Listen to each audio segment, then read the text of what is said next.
Ito guys, balik adventure na naman tayo. At dito na kami pumunta sa parting malayo. Malaking bahura ito. Ito ang unang nagpakita, talagbago. Ayun, sa pool. Bagong spot naman ito. Sana may mga kulambutan dito para makadiling siya ulit ng pandurudugtong. At ito, may napansin akong isda nakatago. Ayun, sa pool. Ito ang isdang korisan kung tawagin namin. Kapresyo rin ito ng kanuping. Sa lasa, hindi sila maglalayo. Ano pa kaya ang sunod na mapakita sa atin? Sana malaking kulambutan na. Nandahan lang tayo. Ito, talagbago. Ayun, daplis. Ay hamal na yan. Lumayo na. Iniwan na tayo. Bumagal ng langoy. Ayun, sa pool. Kung mabili kayo nito sa palengke, ingat-ingat na lang at masakit ito makatinik. Oy, pagi! Nagulat pa. Ang ingay kasi ng bunganga ako, nagulat tuloy. Oops! Ito naman ang isdang tikwe. Ayun, gitik. Parang punong rin ito. Punong or tonong kung tawagin dito. May magpakita na sanang kulambutan para may pandurudugtong agad. Ito, labahita. May humarang pa. Alis dyan, tamaan ka. Ayun, gitik. Humarang pa yung isdang paro-paro. Butat hindi ko nakalabit ang gatilyo. Damay sana ang sibilyan. Dandahan lang tayo ng langoy para kita yung mga nakatago. At ito, manitis. Ayun, gitik. Ito ang isdang masarap ipaksew or prito. Wala pang napakitang kulambutan. Tsaga-tsagaan lang natin ang langoy. Ops, danggit bahura. Ayun, gitik. 100 ang kilo nito. Andyan na naman ang manok. Nagsisimula na naman. Diri-diritso na naman yan. Oy, kulambutan! Malaki! Yari ka. Ayun, gitik. Swerte pala yung manok na yun. Sana magtulaok pa para lumabas ulit ang kulambutan. Thank you Lord at nakakuha ng kulambutan. Kwartang linaw na ito. Matatlong kilohin ito sa estimate ko. Hanap ulit tayo at baka meron pa. Pag may tiyaga daw, may ilalaga. May isda dito sa ilalim ng corals. Punong or tonong kung tawagin dito. Ayun, sa pool. Nakawala pa. Manipis yung tama, butat hindi umalis. Ayan, tinamaan din. Punit pala yung tama, kaya nakawala. Ano pa kaya ang sunod na mapakita? Sana kulambutan uli. Ito. Kanuping, nakatago ang ulo. Ayun, sa pool. Nakatanggal. Patay na. Hindi nakagalaw, nagitik pala yun. Para tulao ka, pag tinamaan ka ng pana, siguradong gitik ka.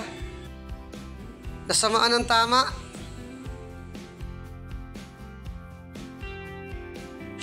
Hanap ulit tayo. Oops! Manok, ay manok. Punong pala, yaman na manok ito. Ayun, sa pool. Andun pa. Sabi na at sunod-sunod na naman yan. Sabi ng karamihan, lasang upos daw ito. Paano hindi maging lasang upos para sigarilyo sila? At ito, labahita. Yari ka. Ayun, umilag. Kasauli. Tumalikod pa. Hindi ka na makakailag. Ayun, sa pool. Buti na lang at nagtalikod. At kung nakaharap, iilag uli ito. Lagi nang malakas ang dagat, kaya medyo nagtaas ng presyo nito. 60 na. Dati 40 hanggang 50. Kulambutan naman sana. Ops! Matangkuhaw. Ayun! Gitik! Matangkuhaw or burakat ang kilalang tawag dito. Hanap ulit tayo at baka may burakat pa. Ops! Lapu-lapo! Nakasilong sa corals. Ayun! Sapol! Lapu-lapo or baraka o gapo kung tawagin dito. Maraming pangalan ito.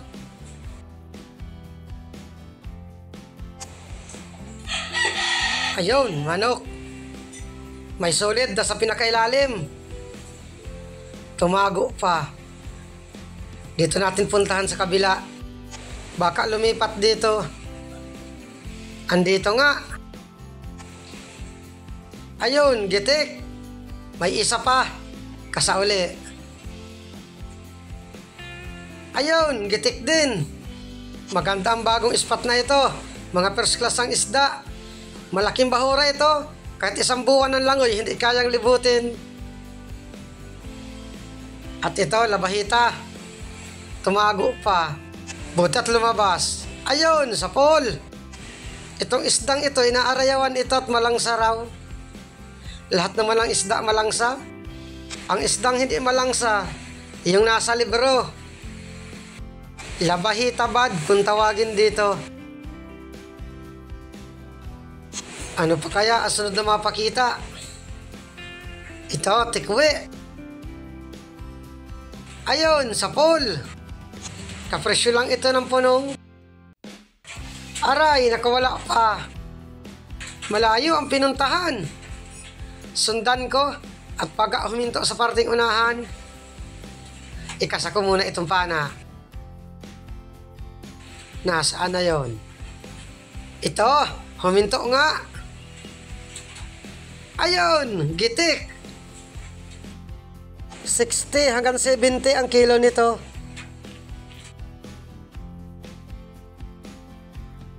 At ito may punong, tumago pa. Butat lumabas din. Aray, daplis pa. Butat hindi lumayo. Ayun, gitik. Maganda dito sa parting malayo at sobrang linaw ng tubig. Malayo pa lang, kita ng isda. Ano pa kaya ang sunod na mapakita sa atin? Dandahan lang tayo. Oy, kulambutan! Malaki! Buti na lang at biglang nagpakita ang malaking kulambutan. Yari ka. Ayun! Gitik! Hindi ito mababa ng 4 kilos sa estimate ko. Thank you, Lord! At biglang nagpakita ang malaking kulambutan. Kwartang linaw na ito. Sigurado na ang pandurudugtong namin.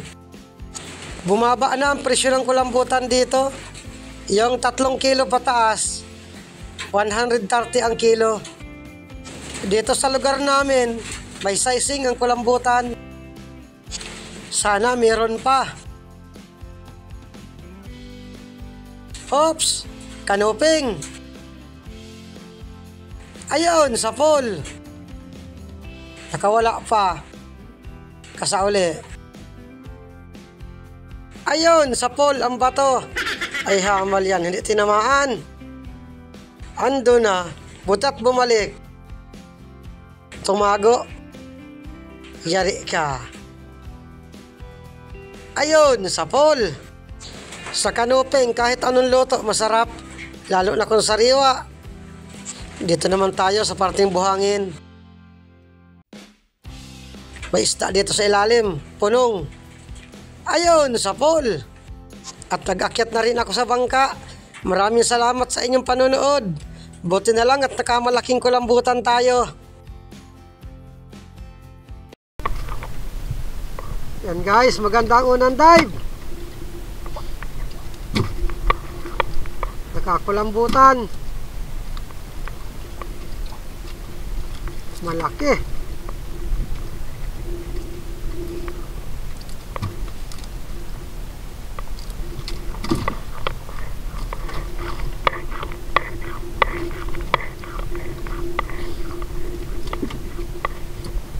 Malaking bahura itong linangoy namin. Sa parting malayo. Kahit isang buwan ng langoy, hindi kayang libutin.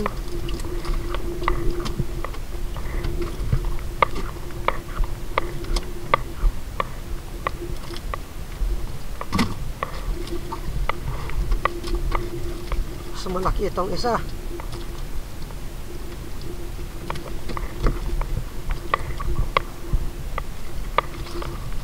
At ma-dive pa kami isang dive. Dito lang din sa bahurang ito.